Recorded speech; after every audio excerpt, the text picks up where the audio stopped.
So it's June 6, 1985 at the Troubadour. Slash and Steven joined the band 4 or 5 days before that. The feeling I was getting watching and taking pictures of this is wow.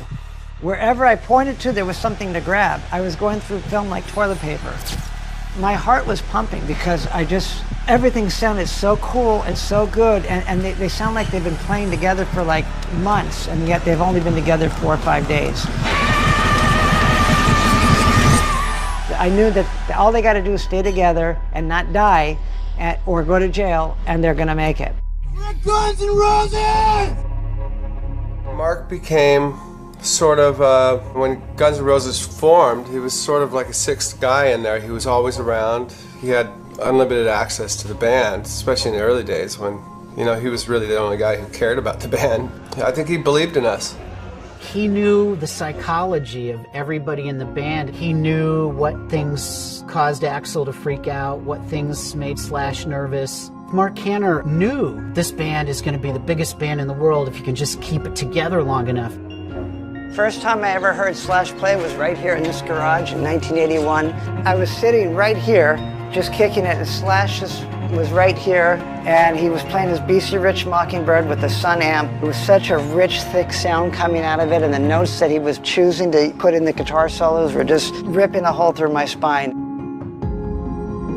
To me, it was like seeing Eric Clapton or Jimi Hendrix or some old blues guitar player. It didn't fit the 15-year-old kid. We were best friends since we were like 11 years old, 1976, and we rode bikes together and did all kinds of things, but when I saw what his true talent was for this guitar, I made it my job to make sure that he gets to the next level. Here we are in the garage of all the Reckless Road books and photos. Here's a cool photo from Slash with the first gig with the Appetite for Destruction lineup, June 6, 1985 at the Troubadour. Oh, here it is. A video camera with the original Guns N' Roses sticker from 1986. I haven't been in here in a while. Here's my Canon AE-1. All the photos from Reckless Road were shot from this camera. And here it is, the old clunker right here. You drop in the VHS tape, hit record. I filmed 30 Guns N' Roses shows with this camera. 10 to 15 minutes before a show, I used to get butterflies in my stomach because I needed to find a good place in the crowd where I could see the stage, where no one's heads or hands were going to be in my way. Nervousness, they're going to debut a new song, and I'm excited for it, to see how the crowd reacts. In 1985, 1986, they were writing songs, and they were all on the same page. September 28, 1985 at the Los Angeles street scene. March 21st, 1986 at Fender's Ballroom. February 28, 1986 at the Troubadour. It was like watching the Rolling Stones at the Coliseum. He's on the drum riser and he's just being Slash. Axl's just down on his knees, giving you 150%. Slash taking a moment, the most important show of his life. It was the night that got them signed, probably intoxicated and high. By then, they basically had the city by the balls. 1993, I started putting this together, which became my book, Reckless Road. And this is just my passion. Fans want to know where this came from, how it started. And so I felt that it was my duty to share this with the world and let them see what I was lucky enough to witness. I love them both. They're very special people to me. I wish they would love each other again, you know? Because we were all one big happy family.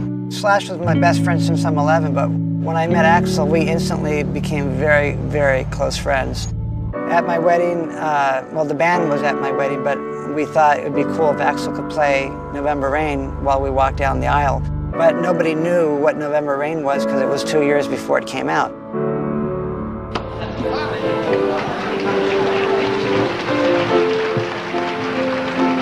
And then, of course, it comes out and there's a video that's about a wedding. So it's kind of weird that I had that pegged first.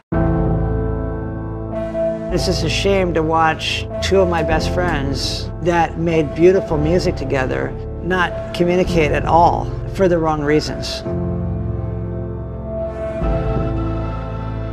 This is where it all started, right here. And this was the first place they jammed together. You knew that there was something special here. It was a start of something great to be. What made it so good was the fact that this is just a little tiny crappy rehearsal space. Slash was 19, Axl was a couple years older. They were just finding themselves. This was the place that my friends came together for the first time and realized the chemistry. What it would take to get these guys back together is simple.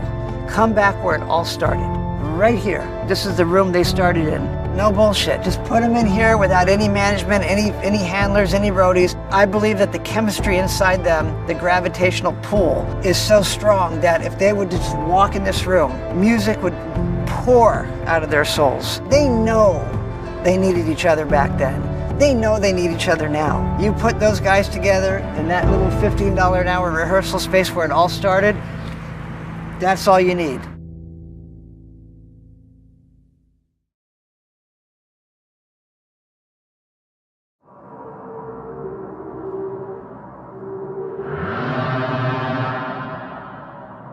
There was this anti-Guns N' Roses movement. They were too dangerous.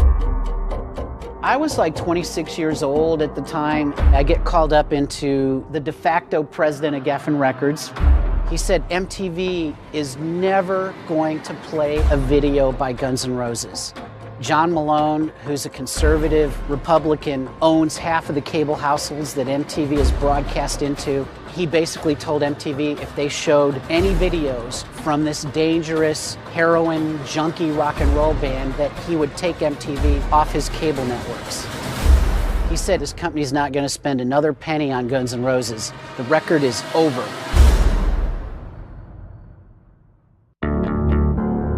By the time the band hit the stage, I estimate there were like 6 record companies there. I could see like the beginning of some gigantic bidding war.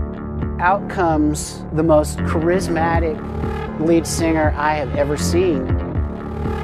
And I knew that there was an animal magnetism with him that was just undeniable. It was like watching electricity spark. When I heard Slash play the solo, I was like, he's only 19. This is the Jimmy Page that you were destined to find. I knew from the first minute I saw him that he was going to be one of the greatest guitar players in the history of music. I was like, oh, holy shit, this is the real deal.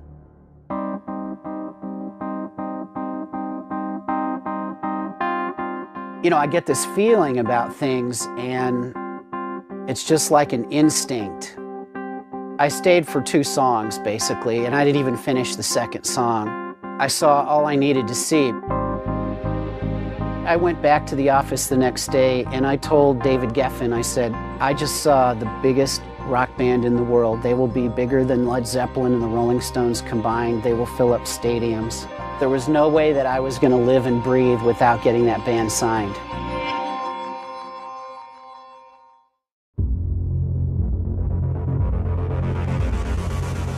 When I played the finished, mastered, completed record, I thought 10 million copies. One of the few records in my career that I felt like the record captured exactly what we heard in our heads and wanted it to be. Well, 200,000 isn't even close. It's not gold, it's not platinum, it's basically not even halfway there. Radio was afraid to play him. MTV was afraid to play him. I get called up into the de facto president of Geffen Records. He says, I need you to sit down. We're gonna cut our losses now. Appetite for Destruction is over. This record is dead, it's done, you got to move on. I looked at him and I said, don't take it personally, but I have to go over your head. I cannot let this rest. Walked into David Geffen's office. He got off the phone, he said, what's going on? Why are you in my office without an appointment? And I said, the guy who you have running your company day to day is gonna destroy Guns N' Roses' career, and he's gonna prevent this from being the biggest rock and roll band in the world. And so he looked at me and he said, what's the one thing I can do to make this right? I said to him, we made a great video for Welcome to the Jungle. If you can get this band on MTV, it will change history. About 2 hours later, he called me up into his office, and then he looked at me and he goes, they're gonna play it. And then I was like super excited, yeah. And he goes, one time. And I'm like, one time? He goes, it's gonna be one time at 4 in the morning in New York, 1 a.m. in LA, Sunday night. Honestly, you asked me to do one thing, that's the best I could do. I woke up at like 3 or 4 in the afternoon, and I had a bunch of missed calls from my office, and I was thinking, they're probably gonna fire me or something, I don't know. The guy who called the most or seemed to be the most urgently wanting to see me was the head of promotion. And he goes, MTV just added the video. And I'm like, what? Their switchboard blew up, it caught on fire. I was like, well, what do you mean? I mean, how can it blow up? 10,000 simultaneous calls came in. When a phone call comes in, it sends an electric spark, like the wires melted and it caught on fire. The fire department came. I go into Ed Rosenblatt's office. He's like, MTV has never had anything like this happen before. They think Guns N' Roses can build their channel. They're gonna play the shit out of them.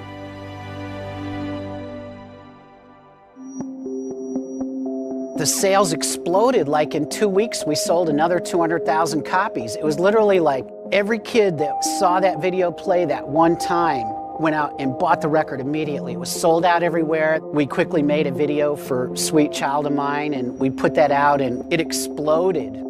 Every radio station in America played it. The record just started selling in millions. The last time I really was keeping track of numbers, it was at like 35 to 40 million copies. It was like a near-death experience where you die and you see the bright lights, and then all of a sudden you're pulled back into your body. That's how close to death that record came. From the minute I saw them at the Troubadour all the way to the band breaking up, we captured the last great breath of hard rock music in the world. There hasn't been anyone since then. Somewhere there's got to be some desperate kids. All they can think of or want to do is make great rock music. If there's another one, the next wave they're going to be the phoenix rising from the ashes, those kids got to be somewhere, you know? I hope that I can find it. I mean, I'm here. There's got to be some reason I'm here.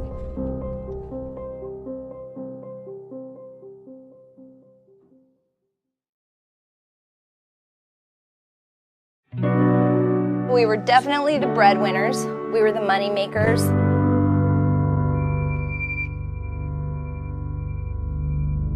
They were out hustling record contracts, and we were hustling our asses.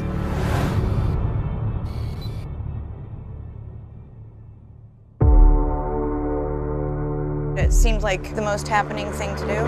It was the most dangerous thing in Hollywood at the time. Everybody was completely bent on whooping ass on the Strip, kicking every other band's ass that was wearing frosted lipstick and spandex.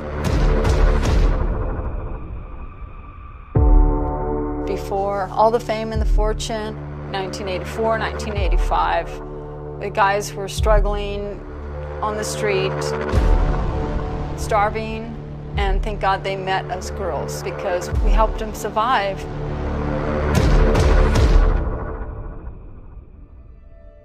At that time, Izzy was telemarketing. Axl had just gotten fired from a video store. They were the underdog 110% of the time. They were always the bad guys. So of course, we wanted them to win. I was a stripper at the Seventh Veil, and we were making money. If they knocked on our door and they needed something, come on in. You know, the water's fine. They'd come take showers at the house, and when they were hungry, we'd feed them food and give them new clothes, because they didn't even have any clothes to wear.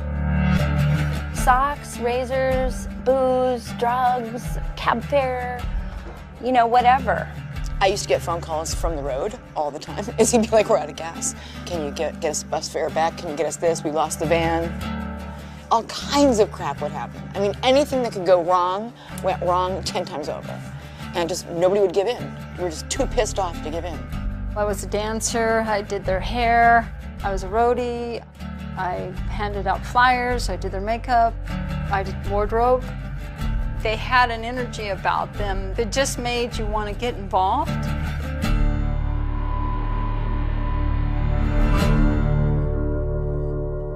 I'm sort of one of those girls that likes to stir the pot, and sometimes it ends up bad.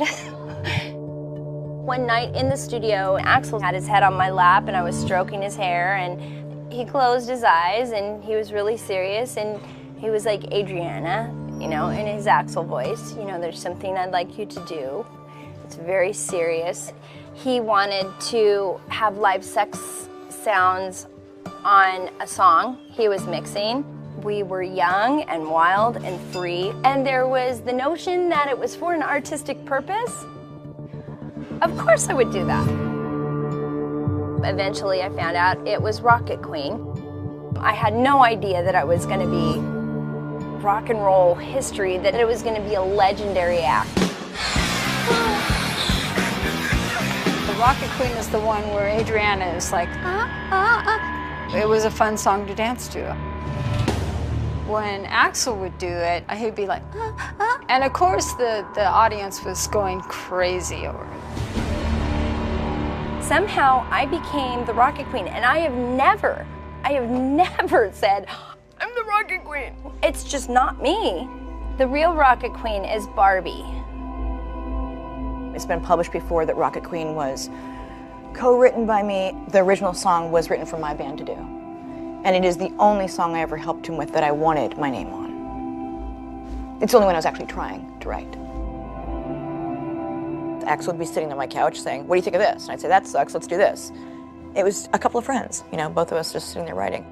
Any song assistance I gave him was because I loved him. And I wanted him to succeed. He's like, what if I make it? I said, there's no friggin' if. There is no if. It's 110% from here on out. That's it. This is what you're doing. He already felt that way, but I think he needed to hear it. Long before they made it, they were in the rehearsal studio. They were playing, and Axl's singing this song.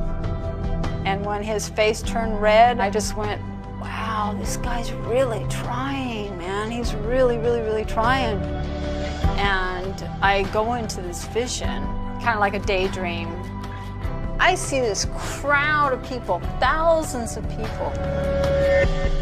And then when I came out of it, I'm like, Axl, I just had this incredible vision. Oh my God, I seen you as a rock star. And he's like, really? Really? Do you really think it's gonna come true? And I'm like, yeah, I do. I believe in you. I think it's gonna come true.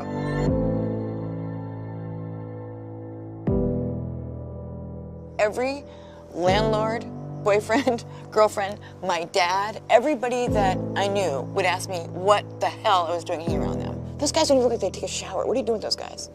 And, you know, I love telling people, you guys are gonna be studying this one day. Your daughter will be buying this record, and your daughter's daughter will be buying this record. We didn't have to answer to anyone. It was a collective. It was a way of life.